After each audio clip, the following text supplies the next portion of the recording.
Good afternoon, ladies and gentlemen. Thank you for joining us on the breakout session this afternoon. I think we'll just give it a couple of more minutes to allow a few people. We're a bit delayed for lunch, so just allow a few more people to arrive before we get started. But I'm going to kick off in a couple of minutes anyway. Okay, thank you.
Okay, so thank you. I think we'll start, and if people come in as we get going. Thank you for joining us on this afternoon's session, which is entitled How to Manage Brand Standards and Protect Assets in the Asset-Light Approach. I think on this morning's session with the CEO's panel, we heard a lot about big groups with a lot of licensed and managed and franchised properties investing in technology to take back ownership of their guest and ownership of the client.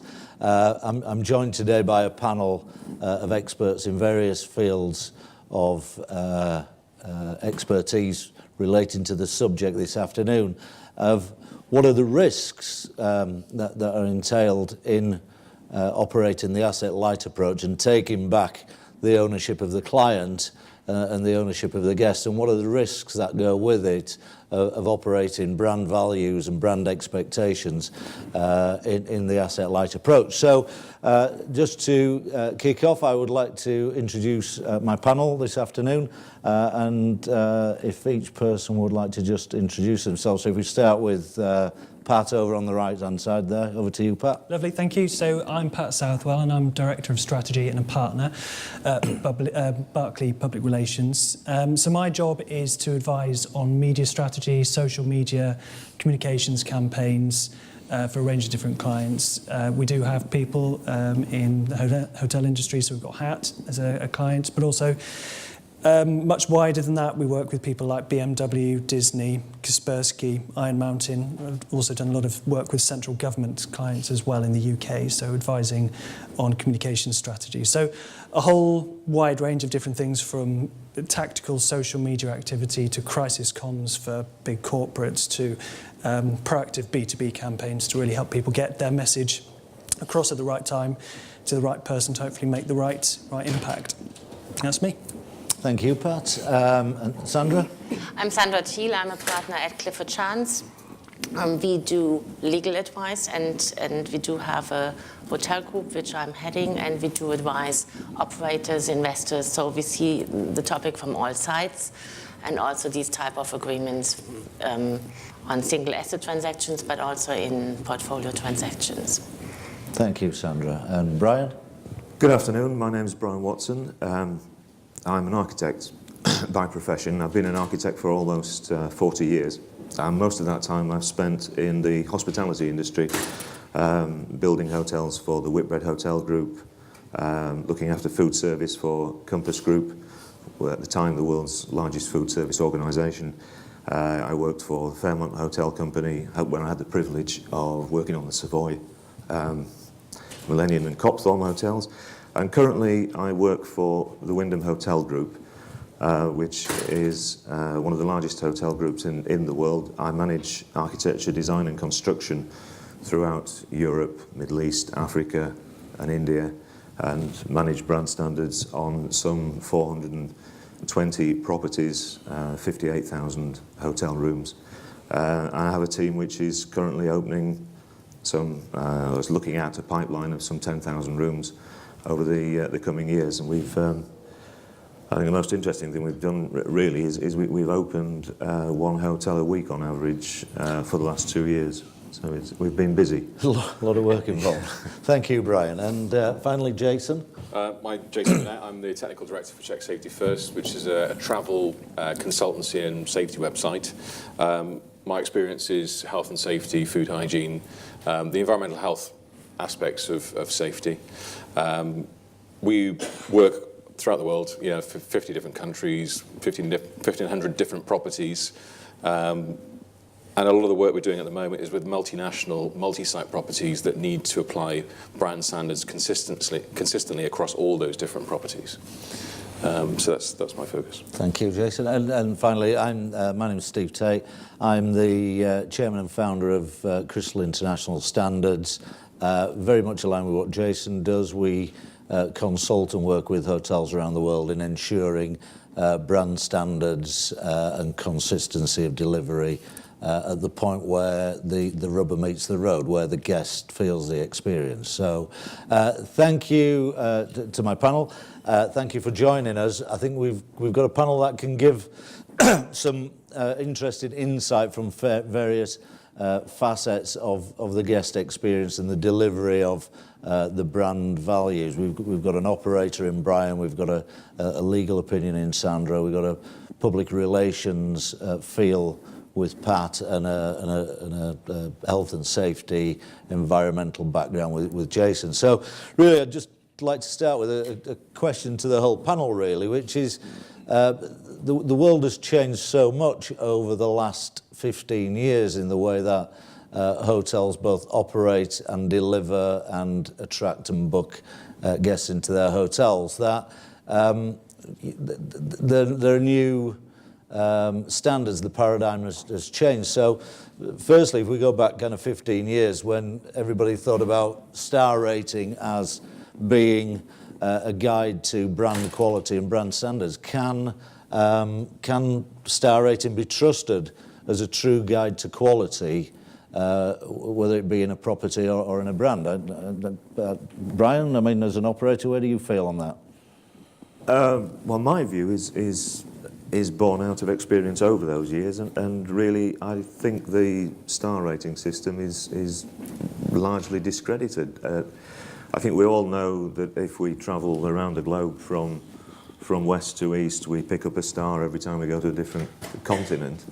So I think there's an unreliability about the starring system globally, and we also find discrepancy nationally.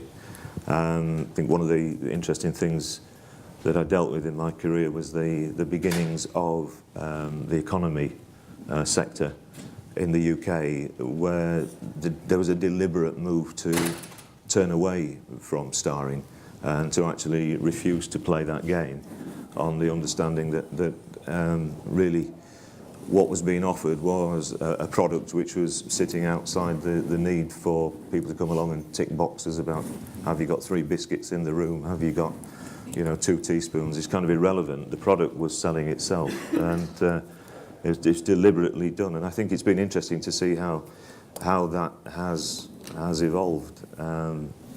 I don't think it's any help at all, to be honest. I mean, we were taking a dinner the other night in a hotel, not one of ours, I may add, and there were more stars on this hotel than you'd find on a dictator's epaulet, and we were in the fine dining restaurant, and you find everybody just uncomfortable at the table, seat too low, table too high. Everybody's at 45 degrees eating their dinner, and that sort of thing is part of the whole experience. The starring system can't solve that. Do you think that maybe some of the starring systems, certain resorts in emerging countries have also played to the the star rating system by building amenity, but at the lowest possible level to gain that tick that you're talking about, that adds to the star rating but does nothing for the quality. That's absolutely the case. I'm sure of that. And then, of course, you get other countries where I think we ought to have 6 stars on this property, or maybe 7. You could have 28 stars if you like, but if guests can't eat comfortably at the table, there's no point in it. Absolutely. Pat, where do you feel on that? Well, I think it's not just that it's discredited. I think it's also an incredibly blunt tool.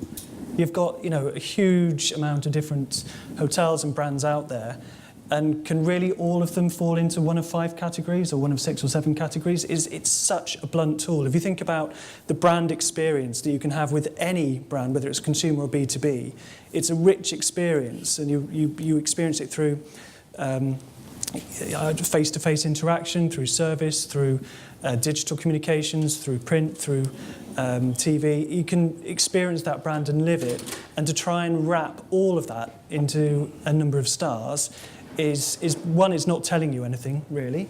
It's incredibly blunt, and people play to the system. So you end up with, something that has a certain number of stars that becomes essentially meaningless. And, I was reading a piece in the Telegraph before I came here today. I was thinking, have other people written about this? Has there been other examples of people having experiences that discredit the system? And yes, there was a journalist talking about being in a 3-star hotel in France that had flocked wallpaper and furniture that was falling to bits and an uncomfortable bed and mess. And then they went 2 miles down the road to a similar, or what was meant to be a similar hotel, because it had 3 stars. And the owner took pride, and it was completely different. So what does that tells you? The system's discredited, but it also tells you that actually it's not telling you anything about the hotels, because they were meant to be exactly the same. And I think it comes back to the fact that we're now living in a digital world where there are many different ways in which you can understand and interact with a brand. And the star system came from an analogue world where it was probably harder to get hold of the information you needed about a hotel in advance. So actually, it was useful to have something that was a lowest common denominator, something that said, well, if you know nothing else about this hotel, you know it's 3-star, so at least it's going to be X, Y, or Z. That's just not enough in the modern world, because consumers, business travellers demand a hell of a lot more. So I think it's, it needs to change, absolutely. Yeah. I think I've heard people describe it. I had a real 5-star experience in a 3-star hotel. I mean, that's kind of like the ultimate contradiction, isn't it? Sandra, where do you come in on that? I just think I fully agree, but I think the stars is kind of the baseline, and it comes from the earlier world, but at least, you have a bed, you have a table, whether it's comfortable or not. That's then the question what the brand is and what the experience is and what you make of the star basis. As a basis, I think it can still serve in some areas, but you have to be acknowledging that it's different.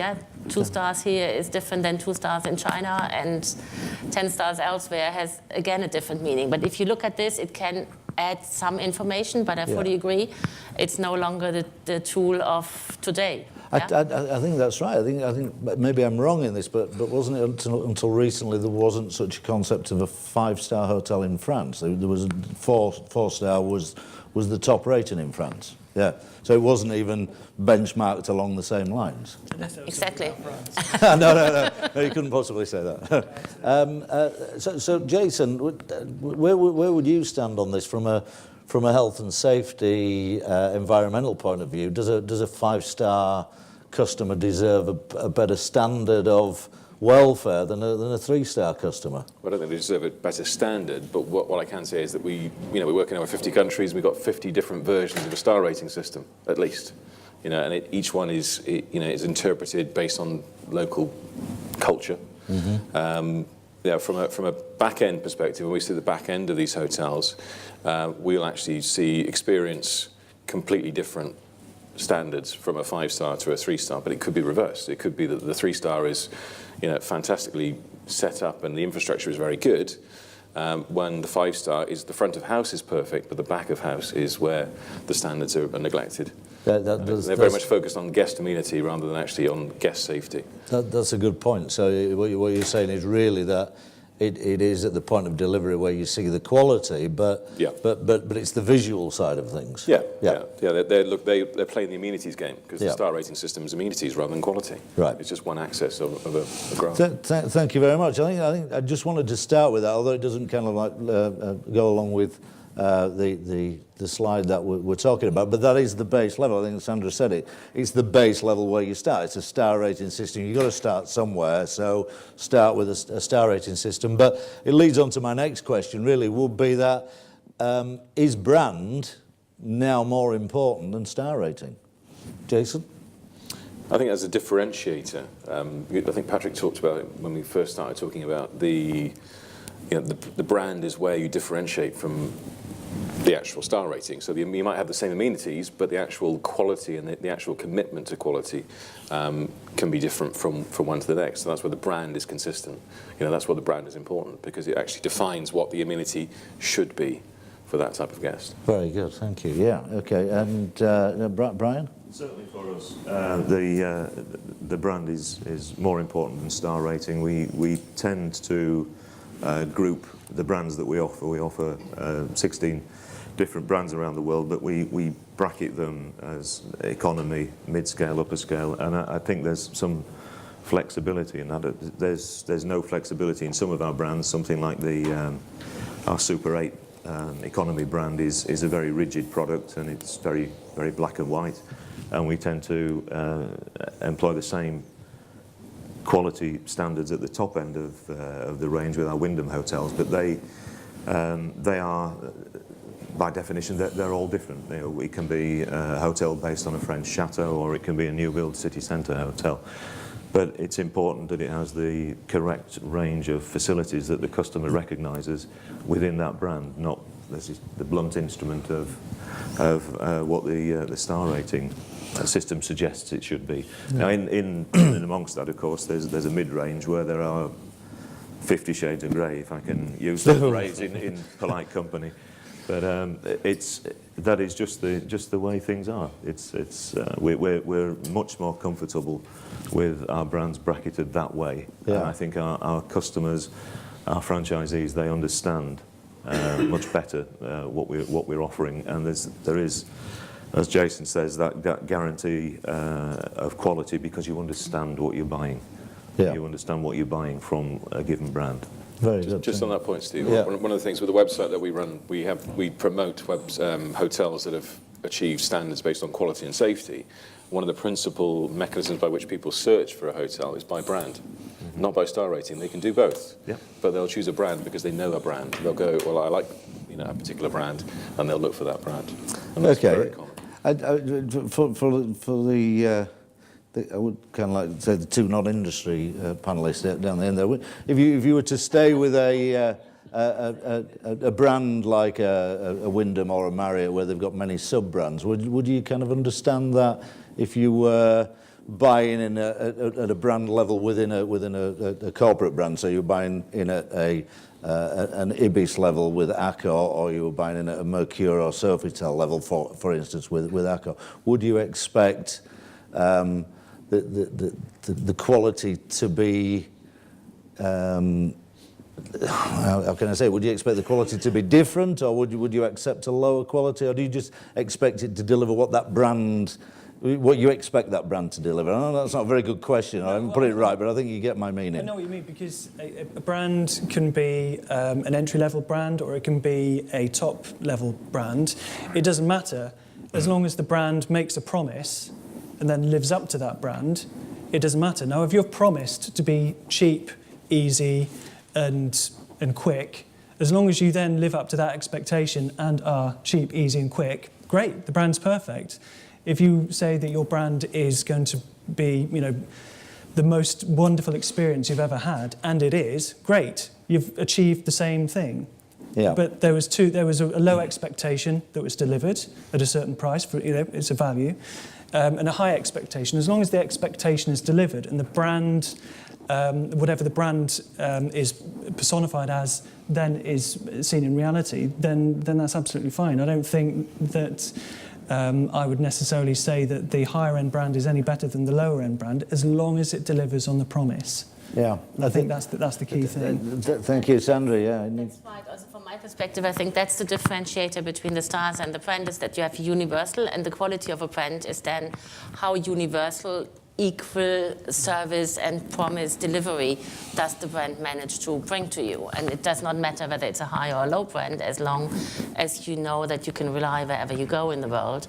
It has this particular standard, and then the second angle to it is how differentiated the brand is. Yeah, can you still understand it as a customer? Is it different? Is it distinct enough from other brands? And is it too complex, or is it relatively simple in terms of the promise that you get? Very, very good. A few years ago in the UK, there was a quite famous advert for a tin of paint. And the advert used to say, it does exactly what it says on the tin. And I think that's borne out there. We want it to do what it says it's going to do. So we would all expect a brand to promise what it's going to deliver and then deliver on its promise, basically. And not over-deliver, but not under-deliver. Just deliver what it promises to deliver. And I think what you said, Sandra, was that it needs to be cross geographies as well. You don't want a brand to stand for one thing in one area of the world, but something completely different in another. You want to recognise it wherever you go. Yeah. Exactly. I think that is the advantage of a brand from all the star ratings, which are national or local or whatever regional. And the second challenge that I see for brands is really to be as distinct as it can be from other brands. Yeah? Within a group and also against other groups. Yeah. Absolutely. That goes to the heart of the question, doesn't it? To manage those standards consistently. Yeah. When you don't actually own the property, you're not writing the checks, you're working with a third party to deliver the brand standard. It's a challenge, but it's something that you have to rise to, because that's what you're trading with the customer. You're saying, as you rightly say, this is what you will get, and you will get a consistent experience wherever you go. And that the starring system just can't deliver that. No. Just can't tell you that. I think the other thing about this is, I think if we were having this conversation 15, 20 years ago, then it would just be about these two aspects. But you can't have this conversation now without thinking about how the consumer, the end consumer, actually now comments about everything that you do through social media. Yep. And it shifts. It shifted the whole. Shifted the paradigm. Did you? The paradigm shift. Yeah. This is where we are, because you just we control quality through quality assurance visits and so on and so forth, and people like yourself are involved in that.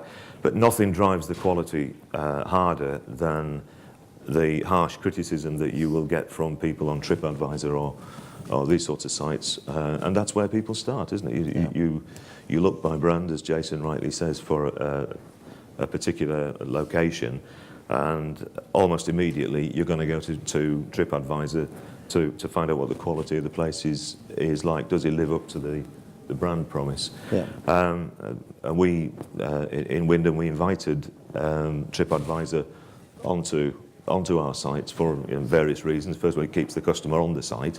They don't go looking for TripAdvisor somewhere else and never come back. But we did realise it was a warts and all move, because you got a lot of criticism. If you have 7,600 hotels around the world, they're not all going to be firing on all cylinders every single day. So you will get criticism, and it's sitting there for everybody to see. But the strength of that is that it's real-time quality criticism, if you like, and it drives improvement at hotel level, because unless you want your business to fail, you've got to do something about it. Yeah. So that's it's been very valuable to us, and we're glad we did it. Excellent. So I think what we're beginning to find is that investing in a brand offers some distinct advantages to investing in amenity and star rating, although by investing in a brand, it also means you do have to invest in amenity to build your brand standard. But brands do offer certain reassurance for the buying public that they're going to get a quality of product which is going to meet their expectations wherever they go in the world. now we really move on to you know, the title of our breakout session today is what can go wrong. So Jason, what can go wrong with a brand? It depends on I think one of the key things with brands is that the stronger the brand, the better the story will be in the newspapers if something goes wrong. And this is principally, we come across food poisoning outbreaks, norovirus outbreaks, you know, high-profile Legionella issues. And these are the sort of things whereby, you know, the brand may have control over some aspects, but not everything, you know. And, you know, when these do happen, they're very visible, they're very painful. But if it's a brand that's not particularly strong, it's not going to make a huge amount of news in the papers. But if it's a big name, they'll want to make a big point. So the stronger the brand, the bigger the risk. The stronger the brand, the bigger the risk, and that's why, you know, if you do invest in a brand, you need to make sure you protect it. Brilliant. Because, you know, that's what's going to happen. So what you're saying is the bigger the brand, the more likely that it's going to be newsworthy for negative reasons if something does go wrong. Yeah, the threshold for news will tend to be, you know, you have less people that will be required to be ill or affected to make frontline page news. Thank you. So Pat, as the newsman over in the corner, how does that sing with the broadsheets and the travel trade press? Yeah, absolutely. I mean, if something goes wrong, if you've got a lot of brand equity and therefore there's public interest in talking about what's gone wrong, they will talk about what's gone wrong because it does have an impact and people are interested in knocking down those who've done very well.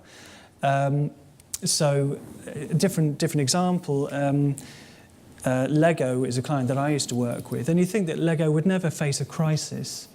But that's a brand that is so powerful that it's not just well known, people feel they own it. It's part of their childhood. And so that brand is so incredibly embedded in the way people feel about their childhood, how they've grown up, that even not a crisis, just doing something that might impact the way people think about the brand can suddenly cause a huge issue. So I remember doing crisis comms around the fact that Lego introduced gender-specific toys, and they had Lego Friends, and everyone said, you can't do that with our brand. This is our brand. How dare you do that? And so it just shows you how powerful a brand can be. So, you know, it can be well known, or it can get to the point at which it becomes synonymous with someone's childhood. So if you start messing with that brand, or if something goes wrong with that brand, you're in trouble. And that's the point. Everything can go wrong with a brand because it is a promise. It is nothing more than a promise. Now, if you don't live up to that promise, you're in trouble. So, I mean, everything that you do, you've got to live up to the promise, because otherwise you'll pay the price financially, because essentially that's all this is. It's a promise, it's a piece of intellectual property that you then have to deliver on. And if you don't, you'll be in trouble. An example of a brand in the UK that has a really, really good brand strategy, I think, is Premier Inn. Because they're not necessarily terribly exciting, but you know, they offer good value, they're in good locations, they're convenient, they're easy, but they don't talk about all of that stuff. The thing that they talk about is a great night guaranteed, which is why they exist. And then within that brand, there's a promise. It's guaranteed. If you don't have a good night's sleep, you get your money back. And so their entire brand is around actually making a promise, delivering on that promise, and policing that promise. And if you don't live up to the promise, they'll give you your money back. And that keeps them on their toes. And I think it's a very powerful thing. Yeah. I think you know, we all know the fabulous story of Apple over the last few years, and you know, the brand loyalty is incredible. It seems like it will almost withstand anything. I mean, there's been a few hatchet jobs on the TV about their manufacturing processes in China, but it seems to have survived all that as well, and they will continue to enjoy that brand equity whilst ever they deliver on their promise. Yeah, as long as they continue to deliver on their promise. But if they don't, I work with another firm, large delivery firm in the UK, that at launch promised the earth. It said it was going to be the best delivery firm that ever existed, and it was going to revolutionise the way people bought online. And from day one, it didn't live up to the brand promise. It failed and provided awful customer service. The result is that brand, and I won't name it publicly because they wouldn't thank me for it, but that brand is now synonymous with poor service. And failure. Yeah. Absolutely. Yeah. Now, whenever there's a story in the press, like just before Christmas in the UK, front page of a national paper, The Mirror, was this brand name Cancels Christmas.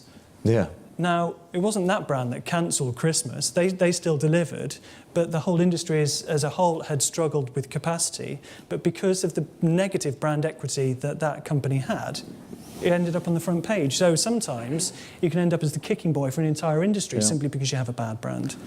And that's incredibly hard to overcome as well. I mean, Skoda, you look at the brand that had become at the end of the 80s, they had to mock their own brand. They had to say, honest, it's a Skoda. Yeah. Before they could slowly turn around. That's taken decades to turn that brand around. Sure. And it's taken a lot of effort. So what does that tell you? Actually, it's probably better and easier to just deliver on the promise, even if that promise is probably quite a basic one to begin with. So don't overpromise. And Sandra, where does the consumer stand when things go wrong legally? I mean, you know, if the brand fails to deliver, what are the kind of legal repercussions that could ensue? I think like always, no? From a legal perspective, when you ask what is the situation, you say it depends. Yeah. So here as well, it really depends. It really depends what the promise was, who promised to whom, and whether the brand, I mean, the brand is affected by public, by the media, by the public perception of it. And that can come from poor performance, but it can also come from something, as you mentioned, that is attached to the brand, like in an asset-light strategy, when you have the owner separated from the brand, and the owner comes into financial difficulties, then you will not read in the press that the owner is in financial trouble, but you will read the brand, and it will say financial trouble there. Yeah, absolutely. So that attaches, and there, from a legal perspective, in many things, it's not a real legal question what you can do. It's management of public relations, public perception. It's management of situations. You have certain things where clearly things are going wrong, where somebody violates obligations, duties, and so forth. Then, certainly you would have in your contract something that you can pull on and that you can police and that you can ensure. But it's more, I think it's less, this particular aspect is less a legal topic. You can have your clauses and you can have your protection, and you should have them, and you should have your measurements and your procedures being set up in the proper way. But it's more managing the relationship with whoever manages the brand, or whoever can affect the perception of the brand. Sandra, I think you're absolutely right. If we have to get the contract out with a franchisee, then we all know we've failed. That's not the way to run the relationship, or to get the best from it. You get in a two-way street. You're almost running a service level agreement, if you like, between the two of you. You treat it that way rather than a hard contract where you, sorry, it's your profession, we don't call on you to come and police the thing. It has to be a partnership between you, because you're looking to drive quality, as I've said before, through somebody else. You're doing it through influence, really. If you don't like negotiation, this is not the business to be in. You negotiate on endless things. We don't negotiate on fire life safety, because that's a PR disaster for anybody. So and again, food safety equally. I suppose being a brand owner, this is one of the areas that would keep you awake at night, thinking, the more number of properties, the more opportunities for things to kind of work as they should do all of the time, and therefore,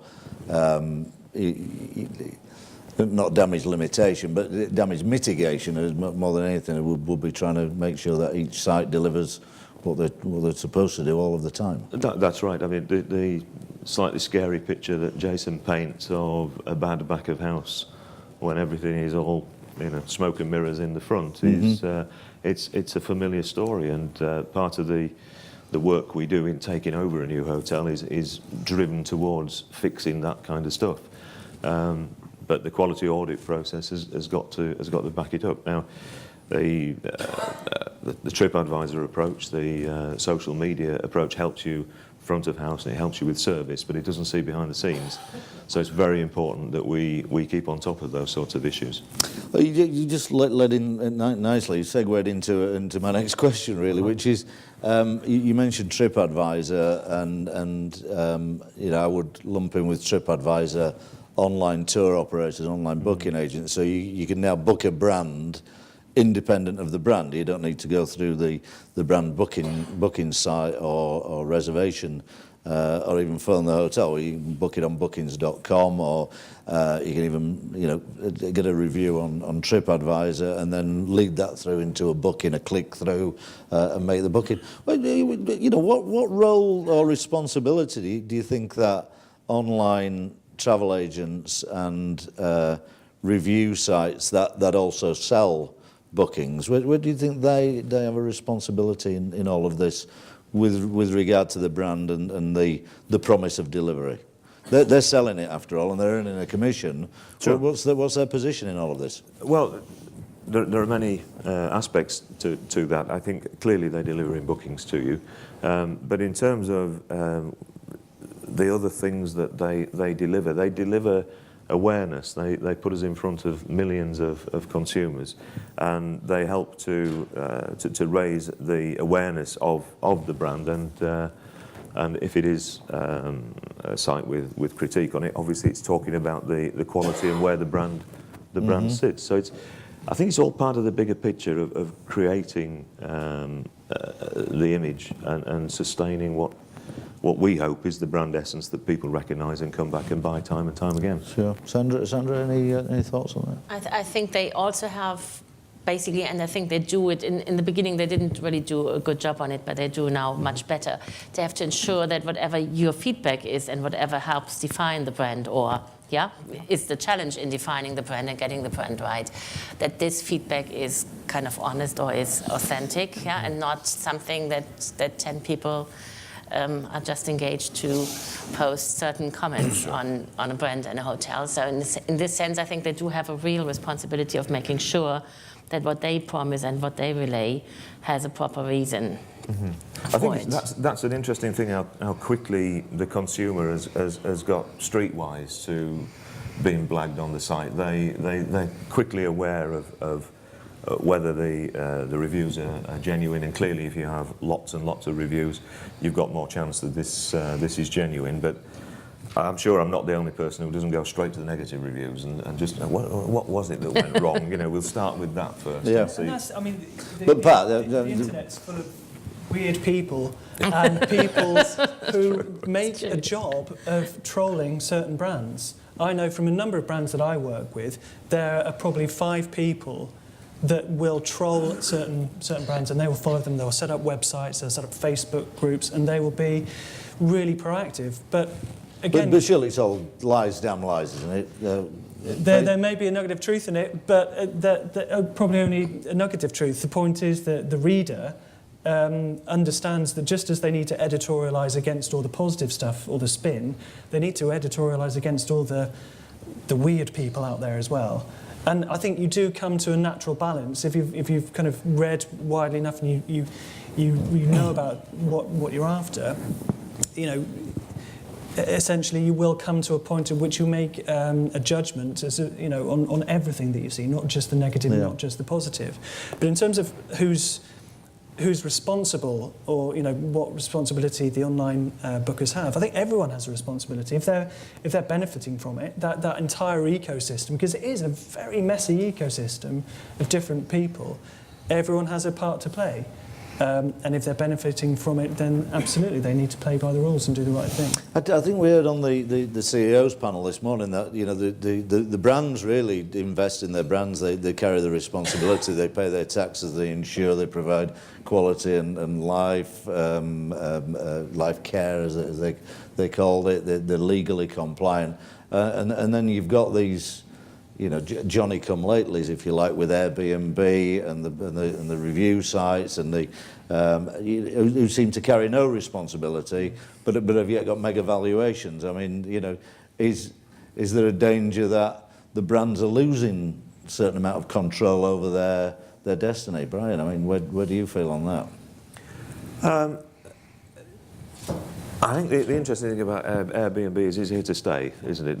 That's and whether it's exactly that that product in the future, I don't know. But we are going to have to learn to deal with that and work with them and make sure that we get the protection that we need for our brand promise. Yeah. But there's no question about it. This is the future. We have to find ways of working with them. Just with TripAdvisor, we had to find a way of dealing with that. So. Jason, are there people who target, as Pat said, some people target brands and troll brands? Are there people out there, booking into hotels with this specific object of finding something wrong in which they can get a discount or get some money back? Or oh yeah, we find those, but they're not all strange people, Pat. They're not all strange on the internet. The strange ones tend to get balanced out because of the volumes now, because you tend to have people that will jump to the defence of a brand because they've actually had that brand promise and it's been delivered for them. Yeah. The people that generally the genuine people that will attack a brand will be because the promise has been sold to them by somebody else. So it could be an online booker that's given them a different perception of what they're actually booking than the actual brand would give themselves.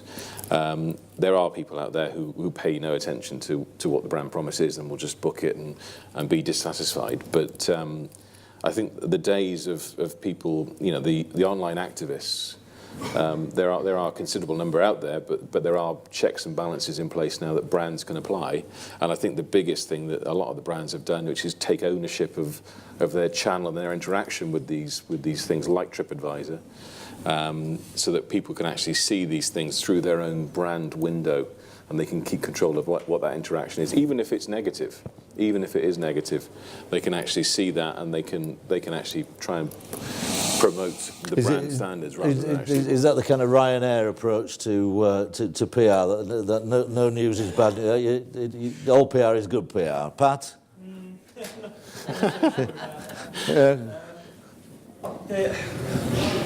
I don't know. No, I don't think that just having blanket coverage, whether it's positive, negative, neutral, is always. I mean, you're always going to try and push the positive and hide the negative. But I mean, yeah, I don't think that you'd necessarily just see any coverage out there as a positive. It really has to be finely managed. We heard this morning from Choice Hotels, who are the biggest. I mean, they are a pure franchise operation. I mean, they own no bricks, and it's all clicks, as it were. In that respect, do brands have a balance sheet value? Do they have an intrinsic value in themselves?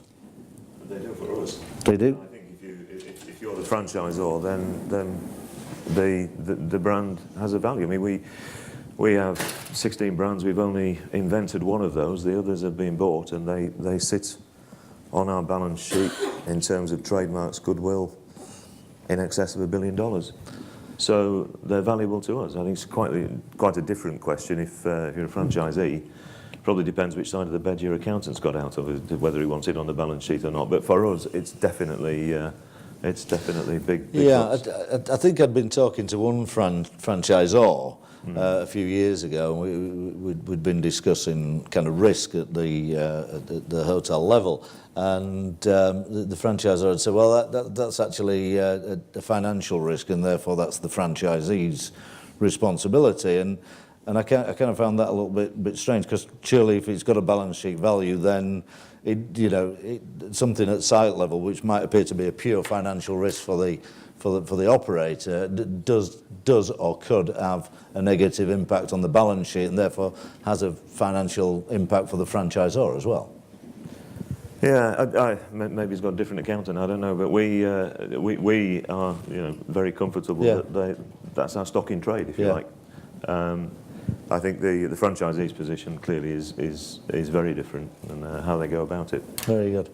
Well, I think Brian's the only one who can really answer that, because he's the only hotelier on the panel. So we'll move on there. How can brands in such a marketplace, what steps can they take to protect themselves? Sandra, do you? I mean, they certainly do, and you mentioned it, Brian, already.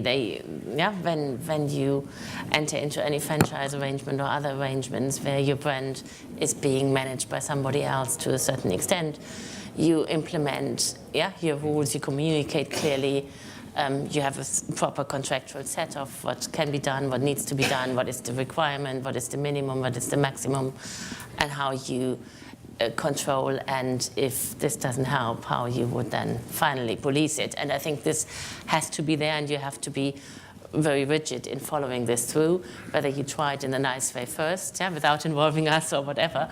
But if you do not do this in a consequential and straightforward way, then you are at a certain exposure and risk. So I think, yes, you have to set it up initially, and then you have to monitor it. And then it's a legal and more management, It's a relationship type the of... contract stays in the drawer. I think that's the way we like to see it. Yeah. Yes, in an ideal world, I agree. You do it once and you do it properly, and you have a proper understanding of each other's obligations. I know that Wyndham, Brian, do extensive self-auditing through third-party consultants. Yes. And you've got a whole system in place that measures your brand equity and your brand standards at the point of delivery on a regular basis from an independent third party. Can you kind of expand on what process that takes?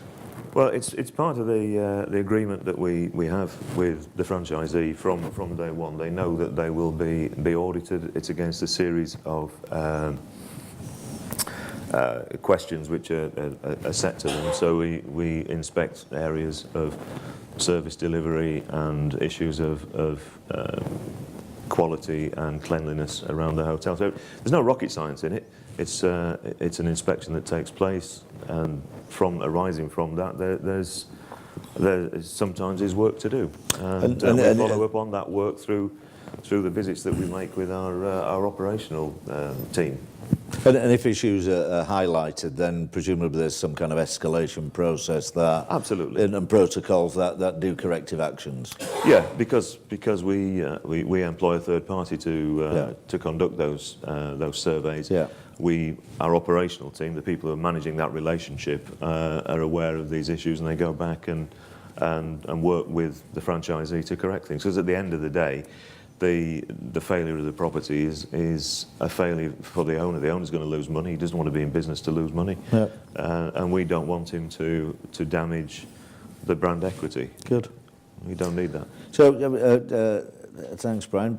Communication-wise, Pat, what can brand owners and hoteliers do to protect themselves rather than dealing with a crisis when it happens? I mean, what can they do positively to smooth the process? It's all about being prepared. If the brand has made a promise, has then stipulated how that promise will be delivered through a rigorous framework, and then polices that promise operationally, there should be no problem.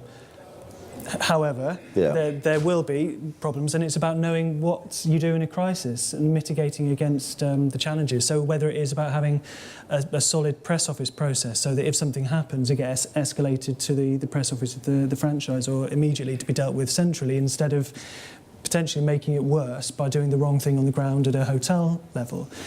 Equally on social media, do you let every hotel have a separate feed and interact with people and build communities, or do you take a different strategy and say, no, we have one corporate feed, or one consumer feed, and deal with it from a head office basis? And then you have to set out a strategy and guidelines and framework for that social media activity to work.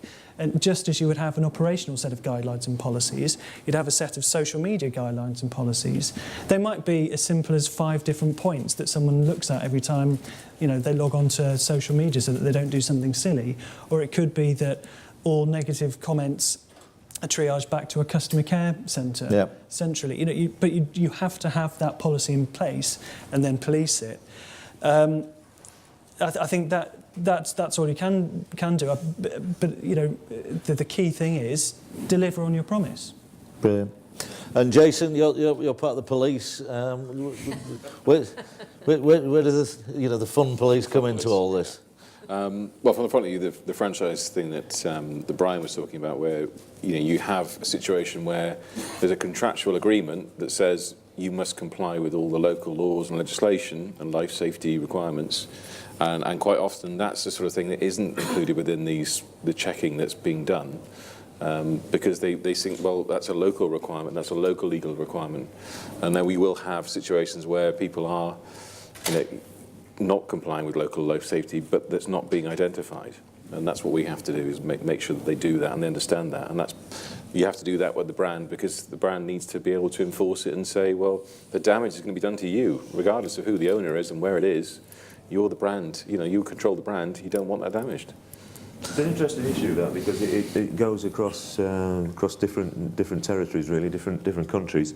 There are certain parts of the world where we operate where we are happy for local regulations in fire life safety to apply, and there are other areas in the emerging markets where we're not so comfortable, and we stipulate what needs to happen in a given hotel when we do the original property improvement plan.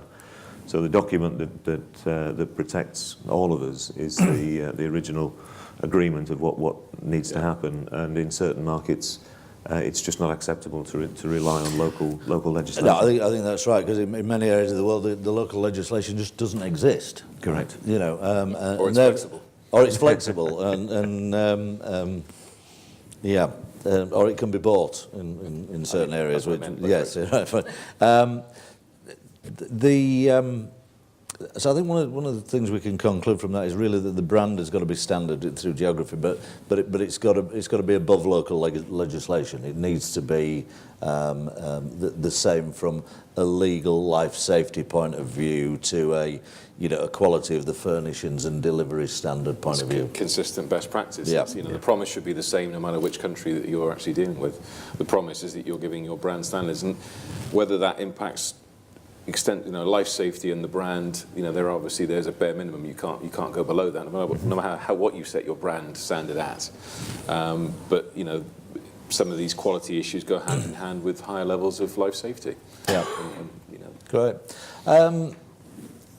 We're coming to the end. I want to leave 5 minutes for questions towards the end. So I've just got last couple of questions to go through with the panel. Pat. What part in all of this? I mean, we spoke about TripAdvisor and social media, but what part does social media play in brand management and brand delivery? And is it going to get any less important anytime soon? It's certainly not going to get any less important. It's going to grow and grow and grow. The number of people signing up for new accounts on social media is growing exponentially, and that's going to continue. So you have to embrace it, because if you don't go online and tell your story yourselves, someone else will go and do it for you.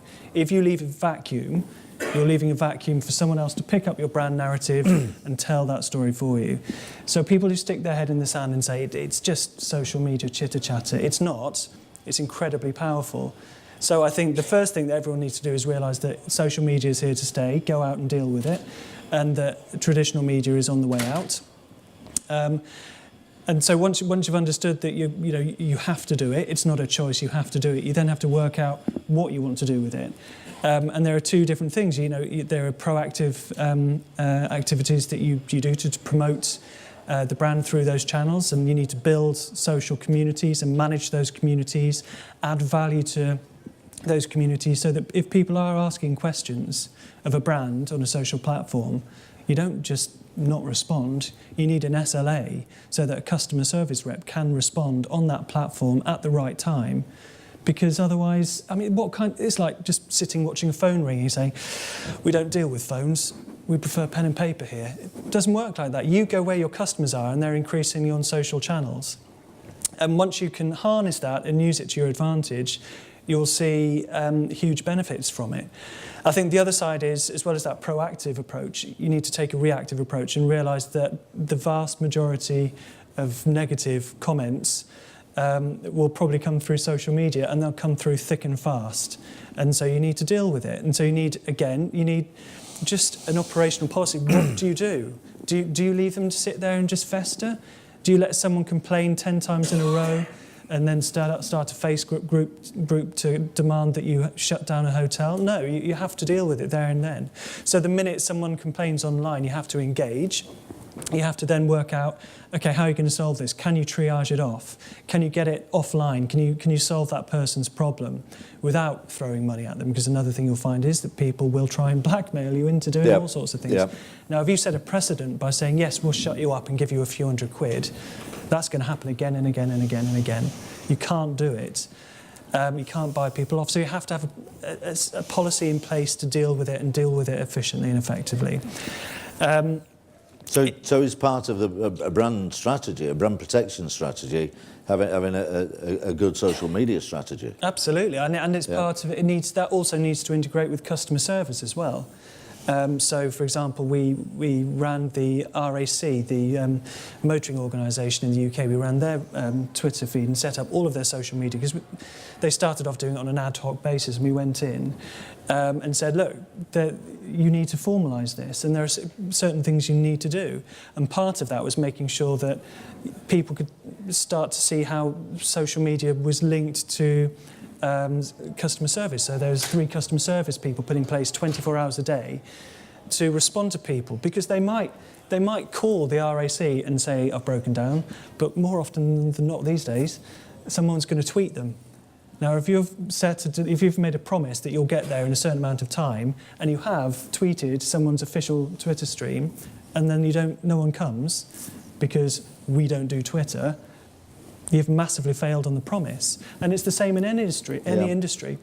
So I think it's about integrating into customer service, doing it in a proactive way as well, and realising that it's not an option. You have to go where your customers are. Thanks. Yeah. So Brian. I was just going to say that it's a very interesting concept, isn't it? This social media, because you can head some of that off at the pass if you empower your staff to deal with issues. And I feel a bit guilty here, because I actually did invoke Whitbread's premiering free night thing about 2 weeks ago. You know, I had a disturbed night in a premiering, and there was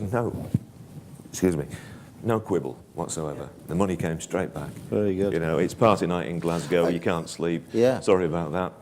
I think you've touched on something there that is also true from my experience, is that if a complaint and negative comment, something bad on social media is bad, but it's also an opportunity, and an opportunity to correct something that's gone wrong in delivery of your brand or of your message.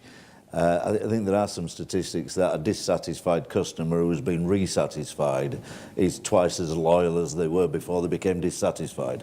So it's a bad story made good. It actually travels well. And it's not just that. It's not just about reputation. It's now increasingly a sales channel. There is, you can tweet to buy. Yeah.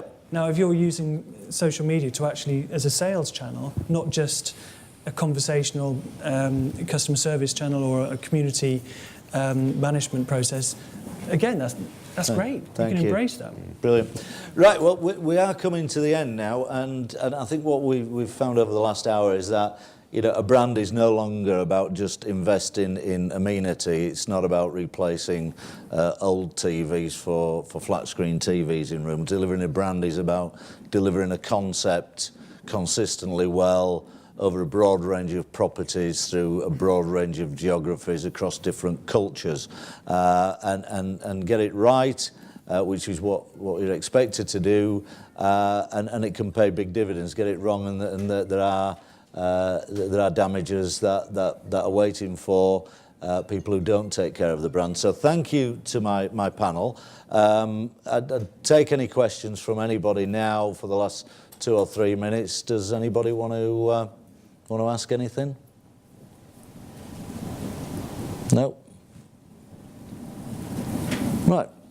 Well, 2 minutes early. So thank you very much for attending, and I hope it's been informative. Thank you.